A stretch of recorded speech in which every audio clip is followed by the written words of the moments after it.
I didn't expect to see each other so quickly. I was already planning to take a day off from YouTube and relax. But everything changed after I saw how many views you got from the last video. 2,700 views in 4 days. This is 18 times more than my most popular video has received. In short, I dropped everything and started making a new video for you, my favorite new viewers. But my ideas for videos just ran out, and from idleness I went into the game to play on the A46 for one round. And in the end I got 24 kills. And it dawned on me that I can record a review of tanks in a game about tanks. In this video you will find out which tanks were the best, how to farm more than 10 kills per round. Are donation tanks so good, and is it worth buying them? What does the ideal tank look like? And what is the problem with balance in the game? If you watched my last video, you know that Martyr 3 was the best tank in alpha testing. But why not StuH42? The second one has armor, high damage, and it has a cool HE shell. And you are right, they are both better, and in fact they were the only ones that were played before. Some players said that Martyr is the best tank in the game, others that StuH is better. But I think that Martyr was better because there were more fans of them, and then everyone looked at damage per second than damage per shot. But StuH had its own trick. Its shot trajectory was very curved, which allowed it to hit the enemy through hills, and it shot like an artillery shell, which was a lot of fun. Now it has a normal shooting trajectory, so you no longer need to adjust the shooting angle to hit a tank at a distance of 100 meters. Then they added Soviet tanks, and it seems like there should be a tank there that is cooler than the German ones. But they all only had armor, which did not really save them from the same StuH and Martyr. But the developers have already balanced them so that there are no particularly strong tanks in the game. Then donation tanks appeared in the game, and what do you think? Were they cooler than other tanks? The answer is 50-50. Some donation tanks were similar to regular tanks, and the other half have increased penetration of HE shells. And this means that these tanks will cause damage regardless of whether it penetrated the armor or not. Damage modules more often and cause splash damage. In theory, they could be very strong, but in my 300 hours of play for some reason, I have not seen them being op. I honestly do not know why they are not so strong in the game. I have seen players on BT42 and they made about 10 kills per round, like other tanks. Maybe I'm wrong, because I don't have a single donation tank. But I do think that donation tanks are just fun to play, and they provide gameplay that is very different from other tanks. So if you don't care how you kill enemies with regular shells or a nuclear explosion, then you don't have to buy them. Then came the American tanks, and they were good, nothing more. The developers did a good job with the balance of tanks. I can remember many tanks that were good but not broken, except for 3 tanks, and we will talk about them. Let's start with the British tank Sherman 3 UA from Season 5. And most of them were simply skipped, since it was not the main prize of the season. But what was wrong with it? Frontal armor. Yes, it had vulnerable spots and more than one, but they were too protected, and they were also impossible to penetrate. Also earlier, it was on the 3rd tier. If you did not play tank destroyers, then you could not penetrate it in the front. Its gun was bad. There was a problem with penetration. The shell with the greatest penetration had 139mm with damage of 45. Now imagine, you decided to play on this tank and you see an opponent on the same tank. And if you and the enemy did not take a shell with 139mm penetration into battle, then you simply could not kill each other. Even if you did not forget to take these shells, you will still fight forever. Since with damage of 45 and a reload of 6 seconds, you will rather die of old age than from the enemy. The developers solved this problem by changing only one number. They moved it from Tier 3 to Tier 4. Now its armor is pierced by everything except itself. A similar story happened with the Matilda 2 F96, only it had an excellent gun with good penetration and great damage for the same 6 seconds of reloading.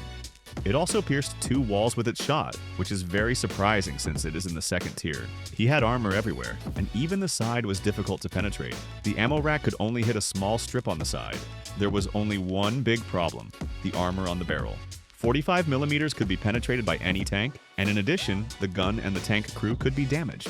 But this did not help to continue killing new players, forcing them to change or even leave the server. The developers did not spare this tank and moved it to a higher tier like the Sherman 3. I asked the developers why they moved it to a higher tier, and in response they wrote to me that it is ideal for the 3rd tier. I also have a question why the British Matilda was left in the 2nd tier. They obviously have some differences that separate them by an entire tier. Let's take a look. The armor is the same for both tanks except for one detail. The British Matilda does not have a weak spot under the gun, which makes it more armored. The modules are the same, the speed is the same. The angle of inclination of the Soviet Matilda is -2 degrees, and the British -20 degrees? Do I need to say what a huge difference this is? Well, now let's look at the shells. Let's start with the Soviet Matilda. He has as many as 6 of them, which is like a lot. But in fact, the game uses only 2 types of shells, APHEBC and APCR. So we will consider only them. The first one penetrates 87 millimeters, which is enough for the second tier, dealing a total of 165 damage, which is a lot. The second shell penetrates 128 millimeters, dealing 90 damage. Now let's look at Great Britain, one type of shell and it penetrates 125 millimeters, dealing 50 damage. And that's all the differences? I really don't understand why the developers moved the Matilda F96 up a tier. They really think that if a gun deals good damage, it should be at a higher level. I don't see any other explanation for why they did this to him. But from this we can see that there is a very strong tank in the game right now.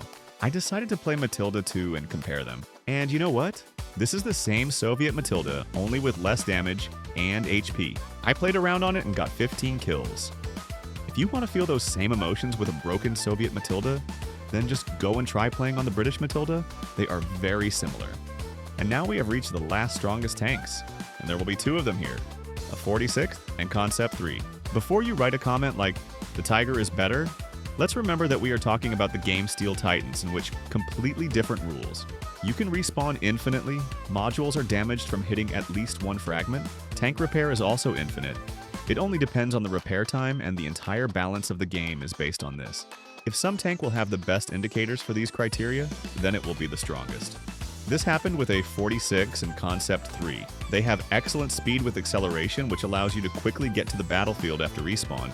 They have fast repair of modules, which gives the enemy little time to act, and all that distinguishes them is the gun and chassis. The A46 has less penetration and has tracks, while the Concept 3 has wheels and APDS.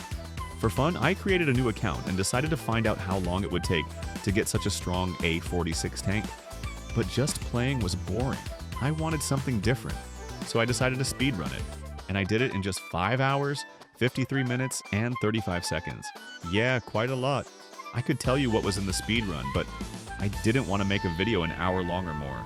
I'll say that the tanks I played were all good except for Tier 4, I didn't like them. I wanted to upload it to a site with speedruns, but the site's administration decided that the game wasn't suitable for speedruns. So I posted the whole speedrun on YouTube. You can find the link in the description for those who have nothing to do. Let's say you got an A46, but how to play it? Here's a detailed guide on how to farm 20 kills per round. First, head straight to the enemy spawn at the start of the round. With your speed, you'll get there before anyone else. Second, try to kill them with 1 shot hitting the ammo. Here it's better to look at the type of shell. The A46 APCBC can't kill the Tiger E. Because of insufficient damage, it's better to shoot basic shells that do more damage, which already kills Tiger E with 1 shot. Third, count the enemies. If you get killed, you will know where and how many of them. With the help of your tank speed, you will quickly and unexpectedly come to the enemies that we kill with 1 shot. And the last point, rush into battle. Do not sit and do not wait for the enemy.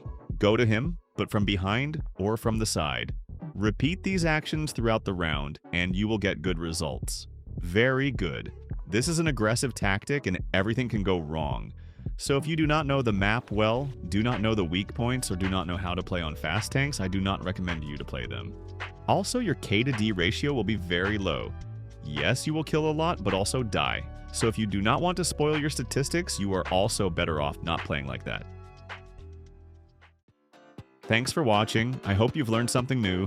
Write in the comments which tank was the best in your opinion. Don't be afraid to play aggressively and sit in every corner. See you again.